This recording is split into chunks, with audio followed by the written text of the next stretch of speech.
শোনো, আমি না ঘুরে পেঁচে কোনো কথা বলতে পারি না, যা বলি সরাসরি বলি। আমি তোমাকে ভালোবাসি রফিক। এই, তোমার বাপরে আমি ভাই ডাকি, জামশেদ ভাই। এখন ভাই ডাকতেছো, পরে শ্বশুর আব্বা ডাক। তোমাকে নিয়ে আমার মাঝে কেন হঠাৎ এমন হলো সেটা আমি জানি না। বলে না লাভ এট ফার্স্ট সাইট।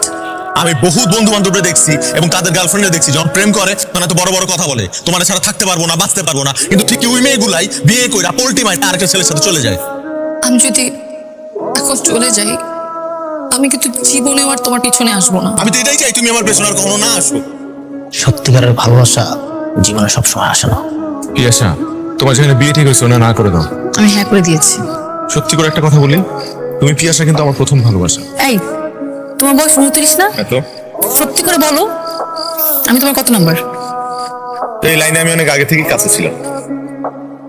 কইছিলাম না রকি আজকের সাবেক একদিন বাড়িব, এই যে আজকে বাড়িছে। ভাই, আমরা দুজনকে অনেক ভালোবাসি। ওর ভাই থেকে আমি তোরা কিচ্ছু কই নাই, তো আমার ভালোবাসা নিয়ে উল্টা কিছু করছে। রকি, তুই তোর বাবা মাকে খবর দে।